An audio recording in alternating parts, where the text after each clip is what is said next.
¿Cómo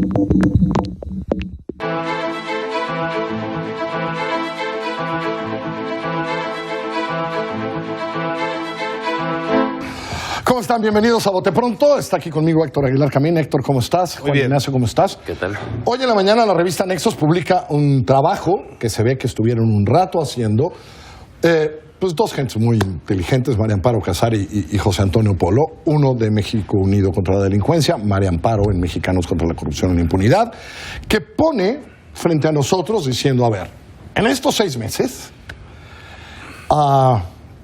hay una especie de embate contra la ley, ¿no? Contra ciertas cosas que dábamos por hecho, ¿no? Y lo ponen con números. La primera gráfica, vamos a ir enseñando las gráficas, la cantidad de cosas que hay sobre, por ejemplo, frente a la Suprema Corte, ¿no? De cada decisión que se toma. Este empece de legalidad contra las cuerdas se llama el texto. Estuviste además hoy en la mañana en una presentación pública del estudio del texto. Héctor. Pues mira, Juan, Carlos, realmente yo soy el editor de este texto, soy el que lo publica en la revista Nexos. Lo he leído pues, por lo menos 2 veces, pero visto completo ya con los anexos, porque es el texto y luego los anexos me ponen muy puntualmente. Es un texto que hace simplemente una auditoría, Juan, de cuántas cosas ilegales ha hecho el jefe del Poder Ejecutivo de México. Puntualmente ilegales. ¿Ilegales? Ilegales. ¿Y cuántas son alegablemente ilegales? ¿Y cuántas leyes a modo, digamos, se ha dado el presidente con el dominio que tiene en la legislatura?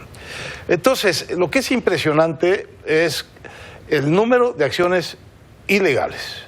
Porque uno sabe y se ha alarmado con una o con la otra, pero puestas juntas son 23 en 7 meses. O sea, trae un ritmo como de 23 por mes. Sí. Diría el presidente que le gusta el box, que anda bateando, de 300. O sea, exacto. Muy alto, muy alto. Y lo estoy diciendo aquí como una invitación a que lo reflexionen y lo vean, porque la consecuencia de esto no puede ser buena. Proceder de una manera tan sistemática, de manera ilegal, lesionando intereses legítimos de instituciones, de personas, de trabajadores del Estado, es simplemente un camino seguro al conflicto y a la desconstrucción o a la destrucción de la frágil institucionalidad que tenemos. Si a esa le añadimos un gobierno que tiene esta consistencia en violar la ley, aunque el presidente diga, y tiene una muy buena frase de que nadie por encima de la ley, nada fuera de la ley, bueno, no es su caso, por desgracia. Bueno, como empiezan el texto, ¿no? Diciendo, porque esa frase se contradice con la otra. Entre ley y justicia, dice él. Bueno, prefiero justicia. Ahí, no, sí, es el presidente, ¿no? Siempre.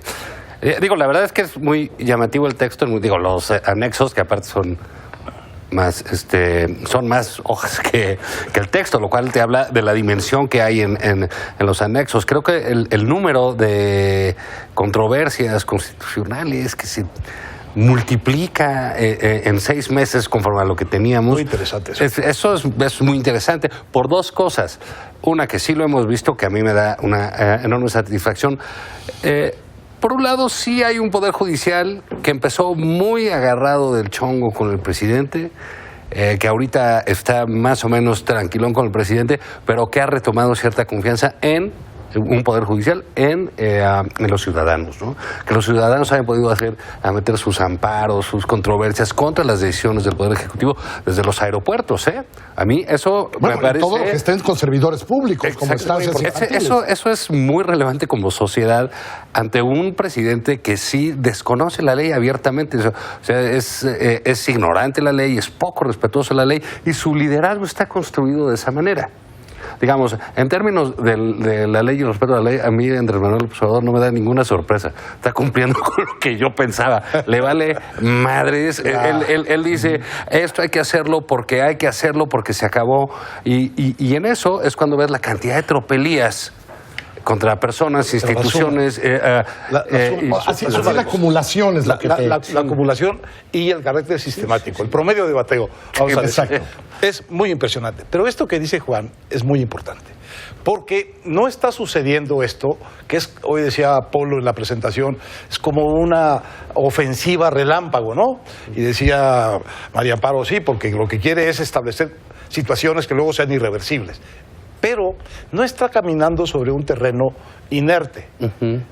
La verdad es que poco a poco lo que ha aparecido es una capacidad de resistencia legal de muchos grupos, de muchos intereses, de muchas ONGs, en particular de estas que participan en este trabajo, en cuestiones muy importantes para el futuro del país, para el equilibrio de poderes y para la restitución de la legalidad. Entonces, así como ha avanzado mucho, digamos, la cantidad de veces que el presidente... El embate, digamos. No está en la ley, así también ha avanzado mucho el número que decía... Sí, bueno. De controversias constitucionales. Son 4 veces más las que hay ahora que las que hubo en los primeros meses de Peña Nieto. Digo, ningún presidente es particularmente experto en cumplir la ley a puntillas, ¿no? En México. Pero este se pasa. Ahora, déjeme hacer esta pregunta casi como una provocación. Si hace un año la gente votó por un cambio de régimen, porque eso ofreció, ¿no tiene cierta lógica esto que estamos viendo en su discurso de que todas las otras leyes estaban hechas para sostener un régimen injusto, neoliberal, etcétera, etcétera? ¿No es parte de un proceso normal cuando alguien plantea una transformación? La ley es la que lo trajo a él al poder. Estas leyes. No le gustan las leyes. Quiere cambiar las leyes. Que cambie las leyes. Exacto. Lo que no puede es actuar ilegalmente. Déjame continuar la pregunta, pero que a lo mejor tú lo decías, a lo mejor él no, esto en un régimen democrático normal, pero él no lo ve como un régimen democrático normal. Él pero nosotros sí. De otra manera, pero nosotros sí, ya estamos haciendo un régimen democrático. Él lo ve como, bueno, yo tengo el mandato de cambiar esto, y se me dio y se me dio un mandato enorme. Me faltaron 2, 3 diputados, desgraciadamente, 5, 6 senadores, es lo que le faltó, digamos, para lograr hacer todos esos cambios, pero... digamos, el desconocimiento, el desprecio que tiene él, no solo por la ley, lo hemos visto con el conocimiento. O sea, tomemos sus frases, sus palabras en las últimas semanas. Alguien te dice, gobernar no requiere tanta ciencia. Digamos, óyeme. Bueno, para esos resultados no. Ya se entiende que no. Para esos resultados no. Lo legal. A ver, alguien que te dice que Hitler cometió arbitrariedades, es lógico que haga ilegalidades. Hoy en la mañana, hoy en la mañana lo volvió a hacer por lo del fracking. El Consejo Nacional aprueba una cosa de fracking tal. Hoy, según él la suspendió, vamos a ver qué pasa. Va a haber otro recurso. Pero digamos, de hoy que lo tocan muy bien y que es muy claro el texto en eso, porque no es defender, por ejemplo, al monopolio de las medicinas, que viene el caso ahí concreto. Pero al día de hoy están participando. A pesar, o sea, el presidente no se da cuenta de lo que hace. Eso es lo que me parece grave. Él dice, ellos no pueden participar porque son un monopolio inmoral. Eso es la manera en que él redacta y dice eso y los trata de sacar. De la los saca ilegalmente. Y luego los tiene que meter, una por cosa legal y otra por cosa práctica. Pero hay una cosa muy importante que dice Juan. Es probable que el mandato que recibió López Obrador sí haya sido para cambiar de fondo esto. Ajá. Eso es probable. Digamos, está en el aire que hay un hartazgo de la gente enorme respecto a las cosas como están. Ahora, no creo que ese mandato, no lo creo, hay que preguntarle a los que nos votaron por él, haya sido a como dé lugar, y violando la ley y a como se pueda. Eso no creo, porque, como dije aquí la vez pasada, a como se pueda, a quienes peor les va a ir es a los que menos pueden. Primero los pobres. Y primero los pobres son los primeros que van a pasar a la báscula con las arbitrariedades. Y luego a sus pobres votantes que ya están sufriendo las consecuencias. Ahora, la pregunta hoy es, no cabe duda que en cosas como el aeropuerto, muchísimas de servidores públicos, por la ley de servidores públicos, muchísimos servidores públicos en lo particular que se han amparado, ya hay amparos masivos sobre eso. Estancias infantiles siguen ganando en el judicial. Un día alguien en el gobierno va a decir, pues es que lo que nos estorba es el Poder Judicial, ¿no? Bueno, puede ser. Sí, puede ser, pero... Aunque no hemos visto hoy ningún embate más que alguna ocurrencia de Ricardo Monreal, Mira.